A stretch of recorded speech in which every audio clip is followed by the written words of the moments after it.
பானு வணக்கம். விழுப்புரம் மாவட்டம் விக்கிரவாண்டி சட்டமன்ற தொகுதிக்கான இடைத்தேர்தல் நாளை மறுநாள் நடைபெற உள்ளது. அதற்கான இறுதிக்கட்ட பிரச்சாரத்தில் அரசியல் தலைவர்கள் தீவிரமாக ஈடுபட்டு வரக்கூடிய நிலையில் தற்போதைய அரசியல் நிலவரத்தை அரசினுடைய செயல்பாடுகளை சுட்டிக்காட்டி பாமக தலைவர் டாக்டர் அன்புமணி ராமதாஸ் அறிக்கை வெளியிட்டிருக்கிறார். அந்த அறிக்கையில் அவர் பிரதானமாக முன்வைக்கக்கூடிய கேள்வி என்பது மகளிர் உரிமை தொகை வழங்குவதில் விழுப்புரம் மாவட்டத்திற்கு திமுக அரசு அநீதி இழைத்திருப்பதாக குற்றம் சாட்டியிருக்கிறார்.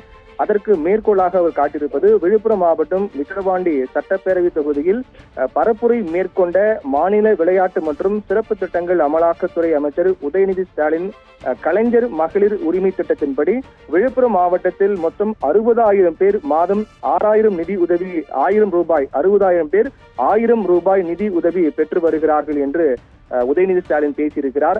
தமிழகத்தின் பெரிய மாவட்டங்களில் ஒன்றான விழுப்புரம் மாவட்டத்தில் வெறும் 60,000 பேர் மட்டுமே மகளிர் உரிமை தொகை வழங்கப்படுவது கண்டிக்கத்தக்கது என்று அன்புமணி அந்த அறிக்கையில் சுட்டிக்காட்டியிருக்கின்றார். தமிழ்நாட்டில் கலைஞர் மகளிர் உரிமை தொகை திட்டத்தை செயல்படுத்துவது சிறப்பு திட்டங்கள் அமலாக்கத்துறை தான் என்றும் அந்த துறையின் அமைச்சராக இருப்பவர் உதயநிதி ஸ்டாலின் அவர்கள்தான் என்றும் அதனால் அவர் சொல்லும் புள்ளி விவரம் மிகவும் சரியாக தான் இருக்க வேண்டும் என்றும் விழுப்புரம் மாவட்டத்தில் மிக குறைந்த அளவிலானவர்களுக்கு உரிமை தொகையை கொடுத்துவிட்டு அதை சாதனை போன்று அமைச்சர் உதயநிதி பேசுவது அதிர்ச்சி அளிப்பதாக அன்புமணி அறிக்கையில் தெரிவித்திருக்கிறார். குறிப்பாக கலைஞர் மகளிர் உரிமை தொகை திட்டத்தின் கீழ் மாநிலம் முழுவதும் 1,16,00,000 மகளிர் மாதந்தோறும் 1,000 ரூபாய் உரிமை தொகை பெறுகிறார்கள். அதன்படி பார்த்தால் தமிழ்நாட்டில் உள்ள 38 மாவட்டங்களிலும் சராசரியாக 3.5 லட்சம் பேருக்கு மகளிர் உரிமை தொகை வழங்கப்பட வேண்டும். தமிழ்நாட்டின் பெரிய மாவட்டங்களில் விழுப்புரம் மாவட்டம் ஒன்று. தமிழ்நாட்டில் மிக அதிக எண்ணிக்கையில் ஏழைகள் வாழும் மாவட்டம் இதுதான் என்றும் அதன்படி பார்த்தால் விழுப்புரம் மாவட்டத்தில் அதிக பயனாளிகளுக்கு மகளிர் உரிமை தொகை வழங்கப்பட்டிருக்கணும். ஆனால் சராசரியாக வழங்கப்பட வேண்டிய பயனாளிகளில் 1/5 பங்கினருக்கு மட்டும்தான் உரிமை தொகை வழங்கப்படுவதாக உதயநிதி ஸ்டாலின் உரையிலிருந்து புரிந்து கொள்ள முடிவதாக அன்புமணி குறிப்பிட்டிருக்கிறார்.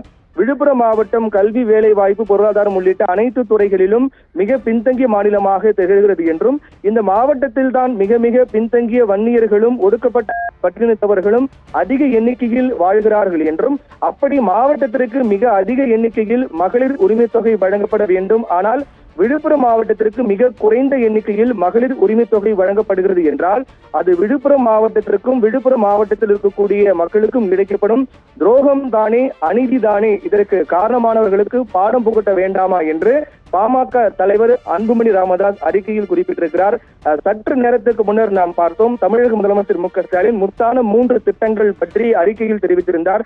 அதில் விழுப்புரம் மாவட்ட மக்கள் பயன்பட்டு வரக்கூடிய வகையில் அந்த திட்டங்களை பற்றி அவர் குறிப்பிட்டிருந்தார். குறிப்பாக விழுப்புரம் மாவட்ட மக்கள் அவர்களுக்கான நகைக்கடன் தள்ளுபடி, முதியோர் உதவித்தொகை, மக்களை தேடி மருத்துவம், காலை உணவு திட்டம் உள்ளிட்ட பல்வேறு திட்டங்களை பட்டியலிட்டு முதலமைச்சர் மு க ஸ்டாலின் திமுக ஆட்சியில் கடந்த 3 ஆண்டுகளில் மேற்கொள்ளப்பட்ட முத்தான திட்டங்கள் மூலமாக விழுப்புரம் மக்கள் அதிக அளவில் பயன்பெற்று வருவதாக தெரிவித்திருந்தார். ஆனால் தற்போது அதற்கு பதிலடியாக இந்த அன்புமணியின் அறிக்கையானது பார்க்கப்படுகிறது.